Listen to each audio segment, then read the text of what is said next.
If you find my video useful, please subscribe. Thank you.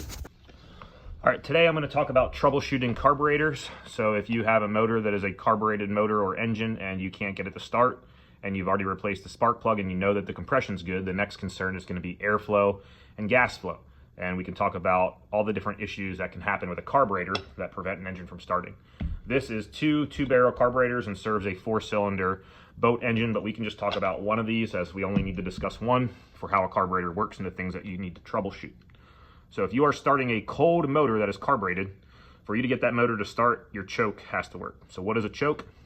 This part bolts to the actual cylinders itself. This part is open to air, or there's an air filter device here in front of it. Now, this choke is what controls how much air versus fuel mixture goes into a motor. When a motor is cold, it needs a rich mixture, aka more fuel than air. So you close the choke off, and that causes more fuel to be sucked out of the carburetor bowl and into the motor, and will help with starting a cold engine. So if your choke cable or your choke that's a manual choke is broken and it is not choking the engine appropriately, you will not get enough fuel to that motor when it's cold to get it started. So troubleshoot, make sure that your choke works, or that if it has an automatic choke, that it's not stuck open or closed. Okay, after the choke, the next thing that you need to understand about a carburetor is it has jets, and that's all these brass fittings here, or those stems that are the larger ones that you can see back here. That is where gas is sucked through the carburetor whenever you open your throttle body. So this is the throttle body. So when you press the gas or pull the lever for gas, it opens your throttle body, and that causes more airflow through the carburetor than just idle, because at idle, you only get airflow through these two little holes, and you get just a very small amount of gas. But when you open the throttle, aka press the throttle, it opens this throttle body, and now a large amount of air is sucked into the motor, and with that, it sucks gasoline through these jets. And these are the jets that I'm talking about here, and then there's two large brass fittings. Now those jets sit in a bowl, or these stems sit in a bowl. Now this bowl is filled by gasoline through right here, so this is your gas fitting. Gasoline fills this bowl. This here is a float, so if there is not enough gasoline in this bowl, this float will depress down.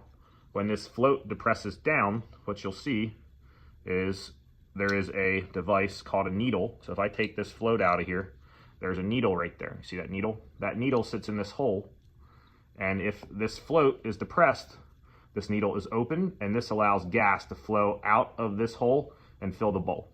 If this needle is up, meaning the float is up, that needle prevents gas from floating into the bowls.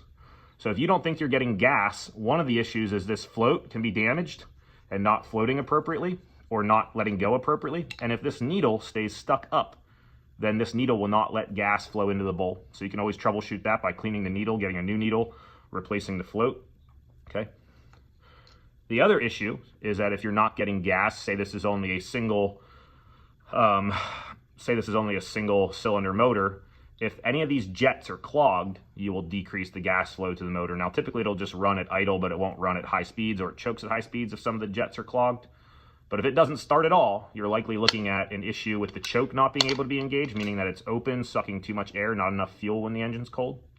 Or something is wrong with the float and the needle system that's not allowing gas to flow into your bowl and fill your bowl, or it's not preventing gas from continuing to flow in, and now you are flooding the engine and you're getting way too much gas in there.